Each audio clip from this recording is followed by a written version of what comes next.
Paul, what do you know about the Valero Texas Open? It's played at the TPC San Antonio Oaks course in San Antonio, Texas. It's a Greg Norman designed track, par 72, pretty much a straightforward 4 par 5s, 4 par 3s.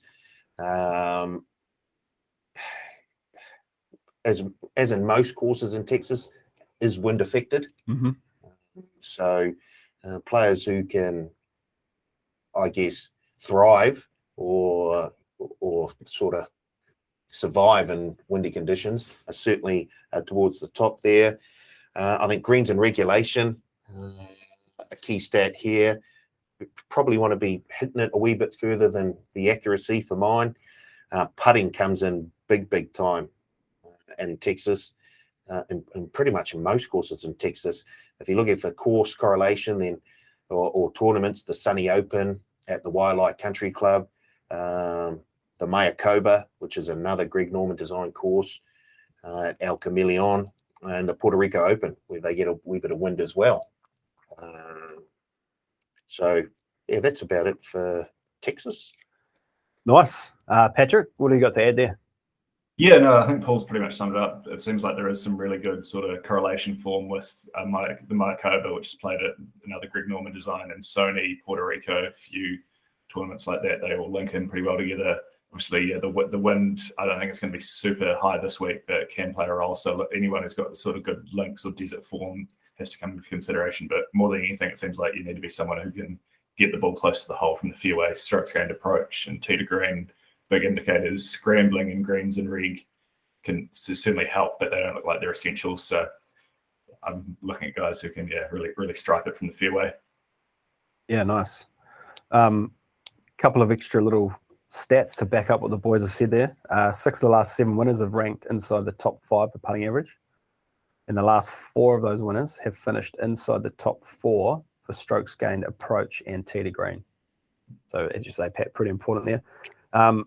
Another little tidbit, 11 of the last 24 winners of this Texas Open have all been Texans. So you want someone who is a Texas native or perhaps lives in Texas now. A few internationals call Texas home. So I could be in a bit of trouble then. You could be. Yeah. And another little thing I found, which I love this. If you prefer to bet and play, which we've had detailed discussions about this in the past, have a look at the top 5 after the 36 holes at the halfway mark. 9 of the last 11 winners have been sitting inside the top 3 after 36 holes, and 7 of those 11 have been leading after 54 holes. So might find some value in the top 3 or 4 and after 36 holes. Good. Here we go. Let's go to some betting, and we'll stick with the man who came last week. Still had a good week though. Profit, but not as much profit as everyone else. Paul, where are you going? I'm going with that great Texan Cory Connors from Canada. He is $17 to win here. He's won here before. He's coming in with some pretty good form, to be fair. He was 3rd at the match play, top 30 at the Players, and just outside the top 10 at the Arnold Palmer. I just like the look of Cory at the moment. As he showed in the World Match Play, he's really coming into a wee bit of form and doesn't mind Texas. He's 7th in strokes gained off the tee. I see him getting very close. So I'm very happy to take the $17 on Cory Connors. I'll jump in here because I've also got Cory Connors at $17, which I struggled with the top of the market here. Yeah. I like Abraham Answer too, but Cory Connors, as you say, is in a lot better form. Played very well last week. He's actually been the 4th best player in the field in the last 3 months. 5th strokes gained tee to green, 6th off the tee, 15th approach, 22nd around the green. Big issue is his inability to putt short putts. So I don't know. Just got to get the rock rolling for 4 days, I guess. As I say, he's won here before, so can do it.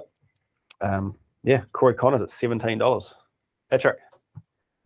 I also was pretty keen on Honest Abe. He's probably my second pick, but I'm going for a man who is just bang out of form at the moment. Can't buy a hole, but this is the week he gets back on track. Tony Finau, $34. Whoa.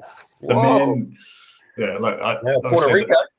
The recent form doesn't read super well, but he was paying, like, you'd get shorter prices than this on him in much better fields 6 weeks ago. You think about what he was paying at the Farmers or Phoenix and places like that. So $34 against this lot looks very appealing to me. He matches up super well. We talk about the course form. He's got 2 past top 10s at the Mayakoba.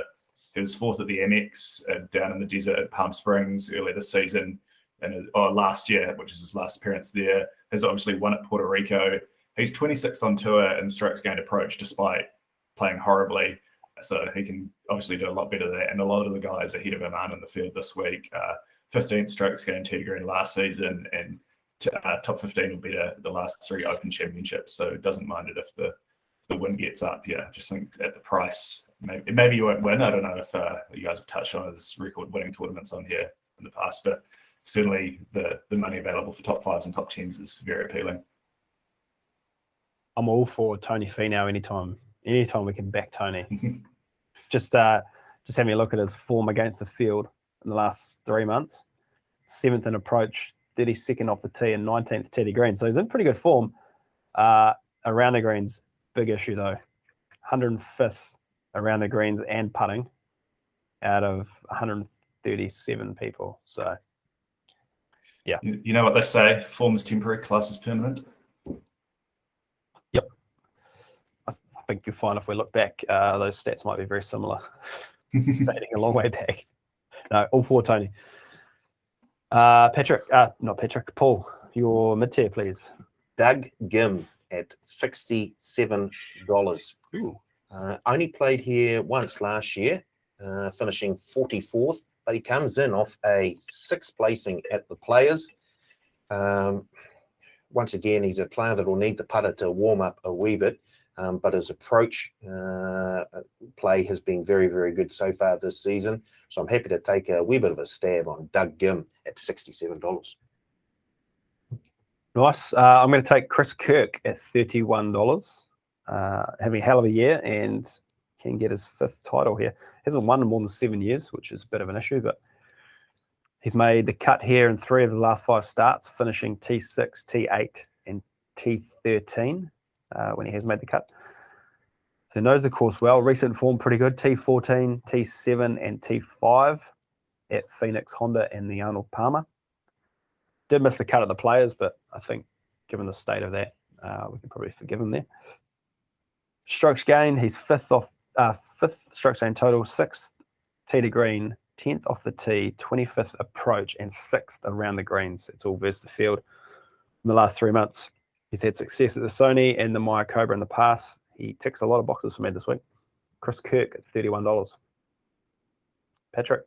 Nice. I'm going for another favourite of the cut line, or recent, content provider for the cut line, shall we say, Matt Kuchar, $67.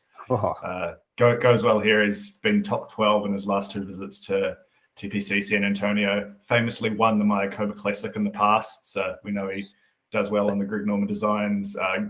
Goes well in windy conditions. Good record at the Open and whatnot. And he's 2nd on tour for scrambling this year. So if he does get in any trouble around the greens, he should be able to get himself out of it. I think he at a good price profile as well to have a good week here.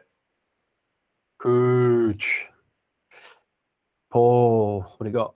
Danny Lee, $126. What? Sorry, continue. Wow. Bagging the Kiwis.